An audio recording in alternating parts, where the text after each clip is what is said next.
Assalamualaikum warahmatullahi wabarakatuh. Selamat malam. Perkenalkan, nama saya Pamela Putri Azahra. Di sini saya akan mempresentasikan konsep dasar dan ruang lingkup enterprise arsitektur di PT Karya Muda Teknik untuk memenuhi nilai UTS mata kuliah Enterprise Information System. Yang pertama yaitu ada penjelasan dari studi kasusnya. PT Karya Muda Teknik merupakan perusahaan yang bergerak di bidang jasa mekanikal dan elektrikal, seperti pengurusan sertifikat layak operasi, nomor identitas instalasi tenaga listrik, instalasi listrik, serta layanan teknis lainnya. Dalam menjalankan kegiatan operasionalnya, perusahaan masih mengelola data konsumen, dokumen persyaratan, sertifikat, dan rekapitulasi pekerjaan secara manual menggunakan WhatsApp dan Microsoft Excel. Nah, kondisi tersebut menyebabkan proses bisnis belum berjalan secara optimal karena data belum tersimpan secara terpusat. Pencarian dokumen membutuhkan waktu yang lama, serta proses monitoring pun masih dilakukan secara manual. Oleh karena itu, diperlukan analisis dan untuk mengidentifikasi permasalahan yang terjadi sebagai dasar dalam penyusunan enterprise arsitektur. Selanjutnya ada kegiatan 1 yaitu identifikasi masalah. Yang pertama itu pengelolaan data konsumen masih menggunakan WhatsApp dan resikonya atau dampaknya risiko kesalahan input dan duplikasi data. Dokumen persyaratan dan sertifikat belum tersimpan secara terpusat. Dampaknya dokumen sulit dicari dan beresiko hilang. Yang ketiga, rekapitulasi pekerjaan masih menggunakan Microsoft Excel secara manual. Dampaknya proses laporan lebih lama dan rentan kesalahan. Yang keempat, belum tersedia media monitoring status pekerjaan. Dampaknya admin kesulitan memantau perkembangan setiap pengajuan. Dan yang terakhir, pengiriman sertifikat pun masih dilakukan secara manual. Dampaknya distribusi dokumen kurang efisien dan sulit untuk ditelusuri kembali apabila dibutuhkan nantinya. Nah, yang kedua ada pemetaan 4 domain enterprise arsitektur. Yang pertama itu domain bisnis, komponen yang ditemukannya, proses pengelolaan data konsumen, pemeriksaan dokumen, pengajuan di DSLO, inspeksi verifikasi, dan rekapitulasi pekerjaan. Permasalahannya proses bisnis masih dilakukan secara manual dan targetnya yaitu mengotomatisasi proses bisnis melalui sistem informasi agar alur kerja lebih efektif, efisien, dan terintegrasi. Selanjutnya ada domain data yaitu komponennya data konsumen, dokumen persyaratan, sertifikat NIDI dan SLO, dan data rekapitulasi. Permasalahannya, data tersimpan pada WhatsApp dan Microsoft Excel sehingga tidak terpusat, dan targetnya yaitu membangun basis data terpusat agar seluruh data tersimpan dengan aman, mudah dicari, dan terintegrasi. Yang ketiga ada domain aplikasi, yaitu komponennya WhatsApp sebagai media komunikasi dan Microsoft Excel sebagai media rekapitulasi. Permasalahannya belum tersedia aplikasi khusus untuk mengelola data, monitoring pekerjaan, dan pencarian dokumen. Targetnya yaitu mengembangkan sistem informasi berbasis web yang memiliki fitur pengelolaan data, monitoring status pekerjaan, pencarian dokumen, dan rekapitulasi otomatis. Yang terakhir ada teknologi, yaitu komputer atau laptop, jaringan internet, WhatsApp, dan Microsoft Excel.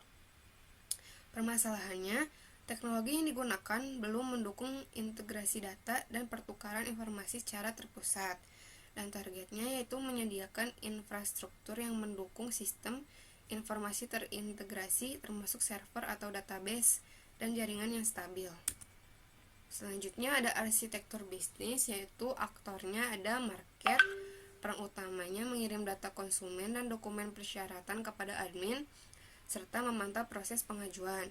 Yang kedua ada admin, yaitu mengelola data konsumen, memverifikasi kelengkapan dokumen, memproses pengajuan, mengelola sertifikat, dan membuat rekapitulasi data. Yang ketiga ada tenaga teknik, yaitu melakukan inspeksi lapangan terhadap instalasi listrik konsumen dan menginput hasil pemeriksaan. Yang terakhir ada penanggung jawab teknik, yaitu memverifikasi hasil inspeksi serta menentukan kelayakan penerbitan NIDI dan SLO. Selanjutnya ada arsitektur data. Entitas datanya ada data konsumen, isi utamanya nama konsumen, alamat, nomor telepon, NIK, dan daya listrik. Pemilik data yang disarankan yaitu admin. Selanjutnya dokumen persyaratan, KTP, KK, foto rumah, foto dengan KTP, dokumen pendukung lainnya. Pemilik datanya juga admin. Yang selanjutnya data pengajuan, yaitu nomor pengajuan, tanggal pengajuan, status proses, dan jenis layanan. Pemilik datanya juga admin. Dan selanjutnya ada data inspeksi, hasil inspeksi lapangan, catatan teknisi, tanggal inspeksi, pemilik datanya tenaga teknik. Lalu data inspeksi juga nomor NIDI, nomor SLO, tanggal terbit, dan status sertifikat. Itu pemilik datanya penanggung jawab teknik. Selanjutnya data inspeksi juga isinya riwayat pekerjaan, jumlah pengajuan, status penyelesaian, pemilik datanya admin. Dan yang terakhir masih data inspeksi, isinya username, password, nama pengguna, hak akses, dan role. Itu pemilik datanya unit TI. Selanjutnya ada arsitektur aplikasi. Aplikasi atau layanan yang pertama itu sistem informasi pengelolaan data konsumen. Fungsinya yaitu mengelola data konsumen, dokumen persyaratan, sertifikat, dan rekapitulasi pekerjaan. Hubungan integrasi utamanya yaitu terhubung dengan database serta seluruh modul sistem.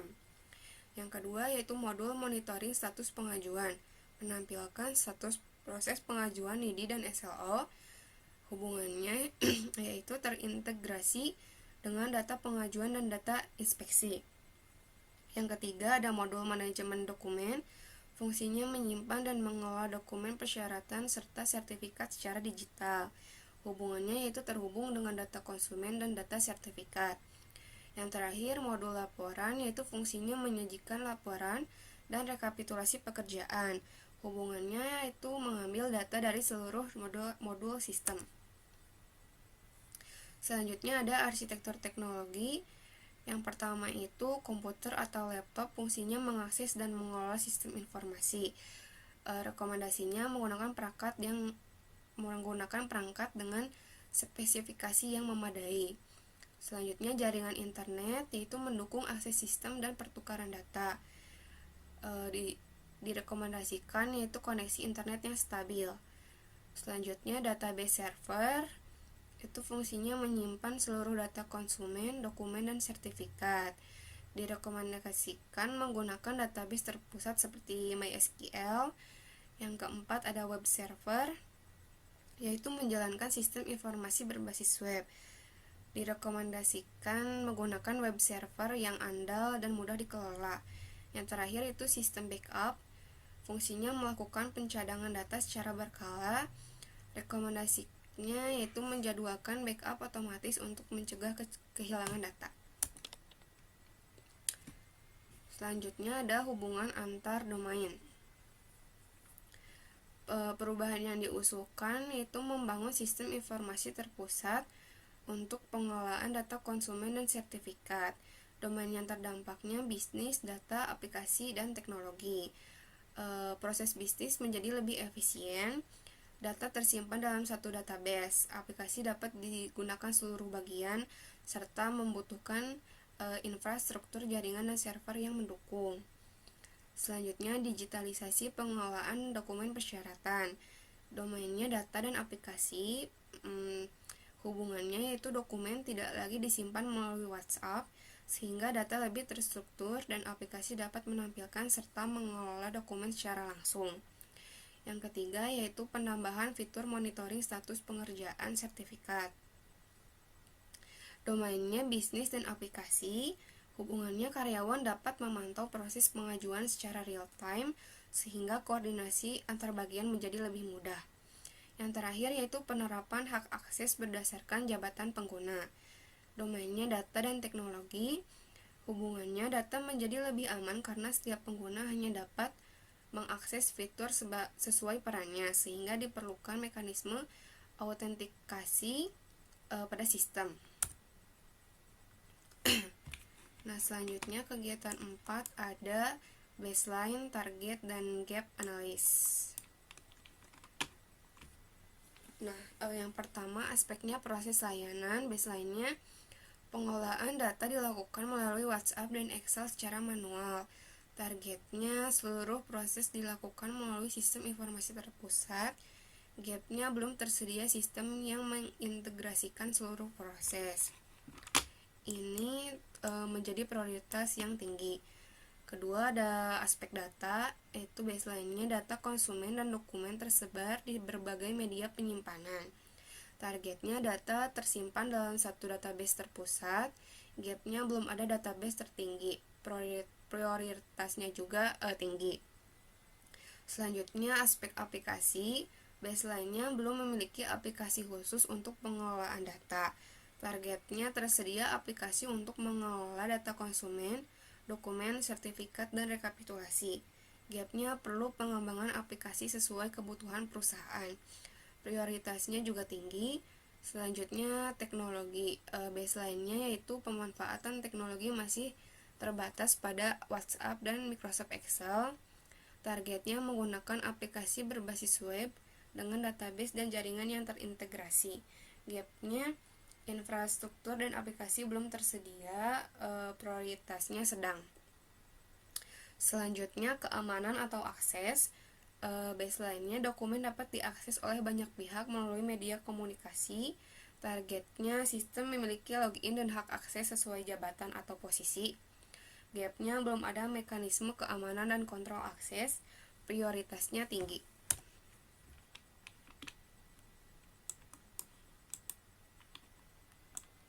Selanjutnya ada kegiatan 5, yaitu rekomendasi awal. Rekomendasi yang pertama itu membangun sistem informasi terpusat untuk mengelola semua data. Domain yang terkaitnya ada bisnis, data, aplikasi, dan teknologi. Alasan prioritasnya pengolahan data masih dilakukan melalui WhatsApp dan Excel, sehingga proses pencarian, pembaruan, dan rekapitulasi menjadi lambat. Yang kedua, menyusun standar pengelolaan data serta mengintegrasikan seluruh data ke dalam satu basis data. Domainnya yang terkait itu data dan aplikasi. Alasannya standarisasi data mengurangi duplikasi, meningkatkan konsistensi informasi, dan mempermudah proses pencarian maupun pelaporan. Nah, selanjutnya menerapkan hak akses pengguna, mekanisme backup data, dan monitoring status proses sertifikat. Domain yang terkaitnya ada teknologi dan aplikasi. Alasannya data perusahaan menjadi lebih aman, risiko kehilangan data dapat diminimalkan, serta proses pengajuan sertifikat dapat dipantau secara lebih efektif.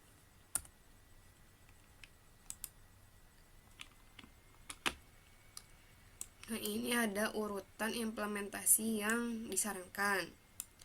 Tahap pertama itu persiapan dan analisis.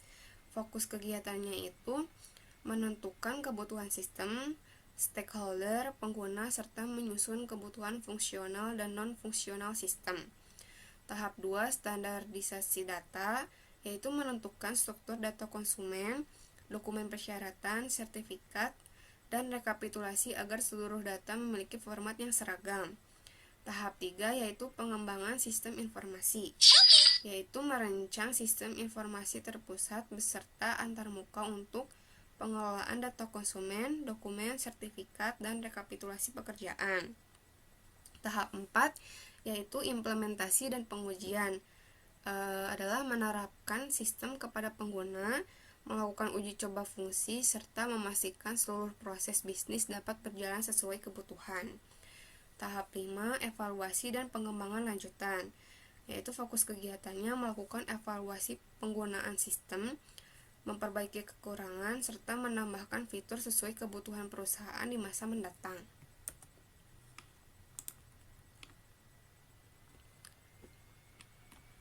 Nah, yang terakhir ada kesimpulannya, yaitu berdasarkan hasil pemetaan Enterprise Architecture pada PT Karya Muda Teknik, Proses pengelolaan data konsumen, dokumen sertifikat, dan rekapitulasi masih dilakukan secara manual, sehingga data belum terpusat dan proses pengelolaan menjadi kurang efisien.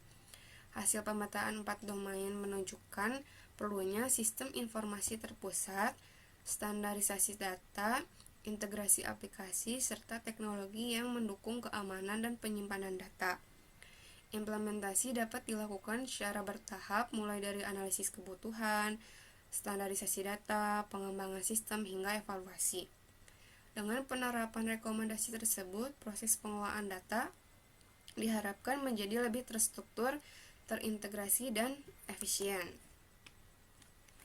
Sekian dari saya, mohon maaf apabila ada kesalahan. Terima kasih. Wassalamualaikum warahmatullahi wabarakatuh.